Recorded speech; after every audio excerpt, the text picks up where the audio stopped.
को,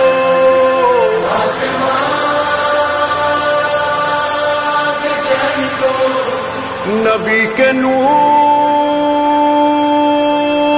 ऐन को, नबी के नूर ऐन को, फातिमा के चैन को, नबी के नूर ऐन को, फातिमा के चैन को, नबी के नूर ऐन को, खुदा हुसैन को सलाम।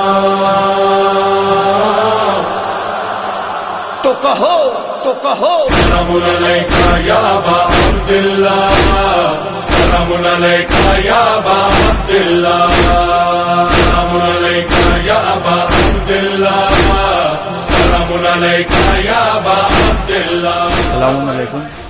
अफसोस तो बहुत है कि हम लोग जो है जैसे हर साल अज़ादारी करते थे, इस साल नहीं कर पा रहे हैं। इस वबा के चक्कर में ये प्रोग्राम हम लोग जो 1 मुहर्रम को रज़री उठती थी, 2 मुहर्रम को करबला में जुलूस हुआ करता था। बहुत दुख है इस बात का कि मौला हुसैन हम लोग क्या हिंदुस्तान आए और हम लोग जो है उनका सही से इस्तेक़बाल नहीं कर पा रहे हैं। तो मौलाना कल्बी जवाद साहब और भी जो मौलाना यासूर अब्बास साहब हैं बहुत मेहनत कर रहे हैं कि किसी न किसी तरीके से कुछ ऐसा हो जाए कि हम लोग जो हैं जुलूस निकाल सके। है तुम्हारा हुसैन, कहती है हर कौम हमारा हुसैन, गूंजता हर समत है नारा हुसैन, टूटे दिलों का है सहारा हुसैन। मौला तेरा नाम सदा जिंदा रहेगा, मौला तेरा काम सदा।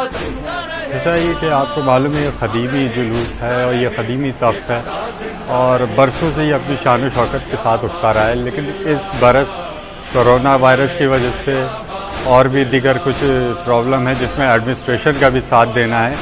लिहाजा हम लोग ने भीड़ का कम इंतज़ाम किया है कि मतलब कि माकूल इंतज़ाम है कि भीड़ कम रहे और तख्त जनाब क़ासिम अलैहिस्सलाम सजाया गया है और वो अंदर दरगाह में रखा है, लेकिन ये अब की जुलूस नहीं उठेगा क्योंकि प्रशासन और देश के साथ चलना भी ये भी एक हुसैनियत का पैगाम है। तो बहरहाल इसके माकूल इंतज़ाम है, हम प्रशासन का भी पूरा साथ दे रहे हैं और कुछ हमारी एक दिली कसक है जो जुलूस उठता था और अब नहीं उठ पा रहा है। बहरहाल इंशाल्लाह हयात रही तो अगले साल ये इसी तरह से होगा। के भी सरवा कहूँ रहा, मौला सदा तेरी आज़ादारी रहेगी, मौला तेरे गुण से वफादारी रहेगी। मेरा नाम राहुल कुमार और मैं यहाँ पे जब से आ रहा हूँ तब से मेरी बेटी की तबीयत ठीक है, मेरे घर परिवार में सुकून है और मैं ड्यूटी भी करता हूँ नगर निगम में। अपनी ड्यूटी करने के बाद पहले मौला के दरबार आते हूँ, मौला की ज़ियारत करके तब उसके बाद अपने घर जाते हैं। और जब से हम यहाँ से आए तब से मेरा परिवार एकदम खुश है, खुशहाल है।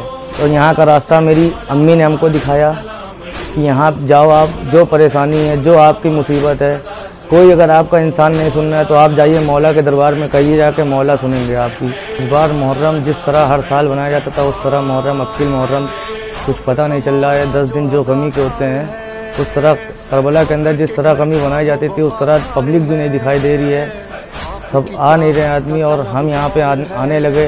अभी कितने दिन हम नहीं आए थे तो मेरा घर सब एकदम बिगड़ा हुआ था, सब उलझा हुआ था। माँ बाप की तबीयत तो ख़राब, बहन भाई की तबीयत तो ख़राब।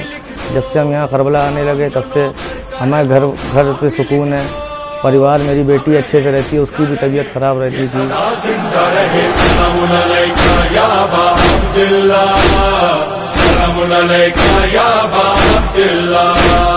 देखिए ये बहुत गम की और बहुत अफसोस की बात है कि जिस तरीके से हम लोग लखनऊ की आज़ादी को मनाते थे आज हम उसको नहीं मना पा रहे हैं, क्योंकि कोरोना पूरे वर्ल्ड पूरी दुनिया में जो है वो चल रहा है और जिसकी बिना पे हमें लोगों की जो सरकार ने गाइडलाइन दी है उसके हिसाब से भी काम करना है और जो हम लोगों की सुरक्षा है जान माल की उसका भी ध्यान रखना है।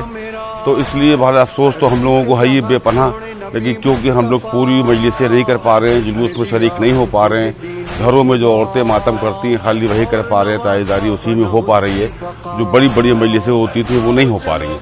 तो इसलिए हम लोगों को इसका बेहद अफसोस रहेगा और जाहिर सी बात है कि ये एक ऐसा गम है कि साल में एक बार आता है और हम लोग उसको गम को बहुत उससे मनाते हैं, इसको ताज़िया रखते हैं। 10 मुहर्रम को ताज़िया को दफनाते हैं हम लोग वहाँ पे मजलिसें होती हैं, सारी चीज़ें होती हैं। तो इसलिए बहुत अफसोस की बात है कि इस वक्त जो हालात चल रहे हैं उस हालात को देखते हुए हम लोग सही जो ढंग से मुहर्रम मनाते हैं उस तरीके से हम मुहर्रम नहीं मना पा रहे हैं। इस बात का अफसोस है और गम दिल में हम लोगों की रहेगा।